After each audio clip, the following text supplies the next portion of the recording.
know, everybody who pays attention, and that's about 50% of the American population who actively seek information and think about what's happening around them.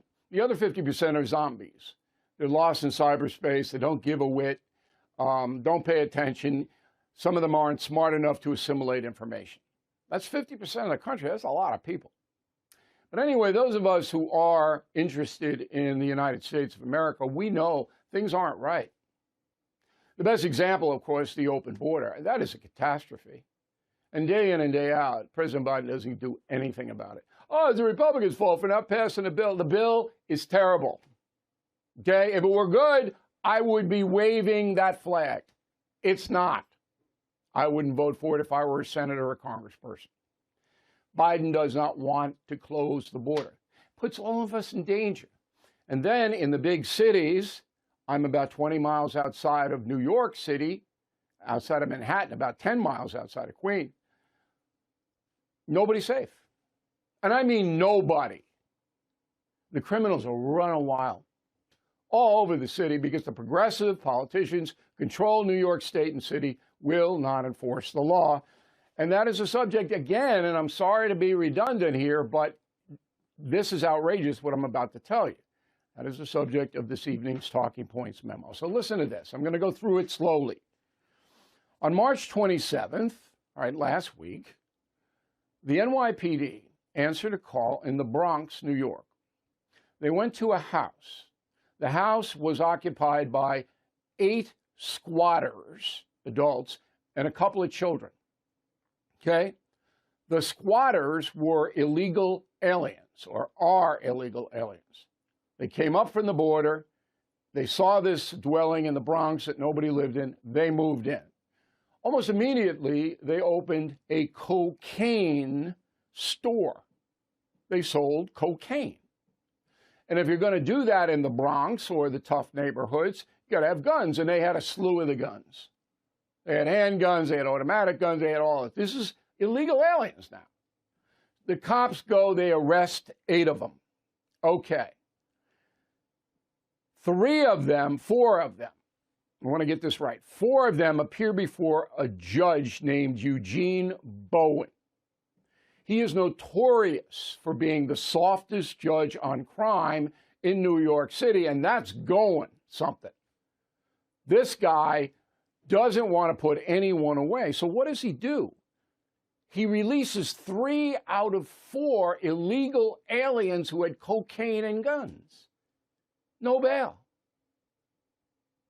That alone should get the man impeached. He only started to be the judge in Bronx in January. He's already created mass chaos, this guy. But who's going to impeach him? Not the progressives. All right, so now you got 3 guys who are violent guys out on the streets. One of them is a particularly egregious person, Hector de Sousa Vilata, all right, 24 years old. He shot a guy. He was arrested for shooting a guy in the leg, all right? And the guy was so scared he wouldn't testify against Hector, so they dropped the charges. But the judge knew that Hector had shot a guy, all right? And the reason the case wouldn't go forward is because the wounded guy was too terrified to testify. But he knew that. He lets Hector out anyway. So Hector's picture gets on the front page of the New York Post. Good job, New York Post. And ICE shows up and takes Hector and the 2 other guys into custody. Okay, they're going to be deported. No thanks to Judge Eugene Bowen, who would have them race around the city doing whatever they wanted to do when they shouldn't even be in the country. New York City is a sanctuary city. New York didn't contact Homeland Security, ICE. No, they had to see it in the paper, and they showed up and grabbed these guys. Okay, so last night, I'm on News Nation discussing this case. Roll it. There is a judge in the Bronx. His name is Eugene Bowen. Mm-hmm. Every prosecutor in the borough of the Bronx doesn't want to appear before him. He's the most lenient judge in New York City. He simply will not enforce the law. He believes that the justice system in New York State is corrupt and bigoted against African Americans. He himself is African American. So when these 6 criminal migrants are brought by the prosecutors in front of him, prosecutors knew that this guy was going to let all of them out. They were wrong. He actually kept 2 in. But one of the guys that he let out is Hector de Sousa Villarata, okay, who was arrested with a 9mm pistol. Of course, the case not adjudicated in New York because they don't care. So Judge Bowen let Hector out. No bail. Even though Hector had been arrested, shouldn't be here in the first place. On and on and on and on. Now, I submit to you, it does not get any worse than this. When you have prosecutors who don't want to prosecute, remember, in New York City, 80% of the arrests the NYPD make, let me get this earpiece in here, I'm sorry about this, 80% are not prosecuted to the full extent of the law. I mean, 8 out of 10. And that doesn't count the ones that the prosecutors just say, I'm not going to do it, goodbye, it's dismissed. 80%. Okay? And then when they finally do prosecute, they go in front of guys like Judge Bowen who says, I don't really care. No, even if he's found guilty, I'm not going to give him, I'll give him a suspended sentence. Even if he's here illegally, I'm not turning him over to ICE. This is anarchy. I mean, there's no 2 sides to the story. This is anarchy and puts all of us in danger. So there's another judge, too, that my staff came up with. His name is Lawrence Bushing.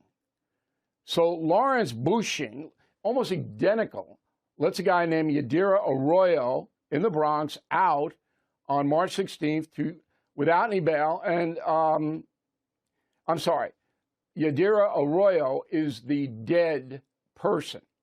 All right? She's dead. Murdered by Jose Gonzalez, who Judge Bushing let out of prison on no bail. This happens time and time and time again. It happened for Detective Diller. We went over that. Okay. So this is not unusual. This happens all the time. And the result is that if you live in New York City or New York State, they're in danger. Roll the tape. Anybody watching us tonight worldwide, if you don't know that the state of New York's justice system has collapsed entirely, you don't want to know. You're lying to yourself. This is beyond disgraceful. This is so dangerous. There is not one resident in this state where we both are tonight who is safe. Not one. And then it goes down from the governor to the mayor to the judges. And believe me, this Bowen's the worst of them. But there are scores of these judges. So we in New York have a choice. We can leave, and hundreds of thousands of citizens are leaving. But they are. Or we can be so cautious, and I tell, my daughter lives in Manhattan, all right? I said, do not go on that subway. Do not do that. She's a young woman. I will pick up all the ground transportation because that's how dangerous this is. I know New York City as well as any human being on this planet. I've never seen it, even in the crack war days of the 90s. It wasn't like this. Because in the crack war days, if they caught you, if the police caught you, you went upstate. You went to prison. Now, drug dealers in New York City can sell heroin, fentanyl, cocaine, methamphetamine, anything they want. They're not prosecuted. It's a victimless crime. You know who started that? Barack Obama started that. That's victimless. No. You're selling poison. You're killing people. This progressive mindset is destroying the fabric of the United States. And the only solution is for the voters to throw the bums out. Now, are they going to do that in the Bronx? I don't think so. But surely everybody in that borough knows that they're in personal danger. They're poor. Most people who live in the Bronx, they're poor. You can't hire cars to protect them or anything. They have to take the subway. And that's a memo.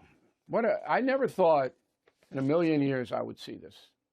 And this all goes back to this progressive movement, whose standard bearer, leader, is Joe Biden. Do you ever hear him speak out against this crime and chaos or sanctuary cities? Never. If this guy wins in November, I guess we're all going to go to Ireland, right? I don't know.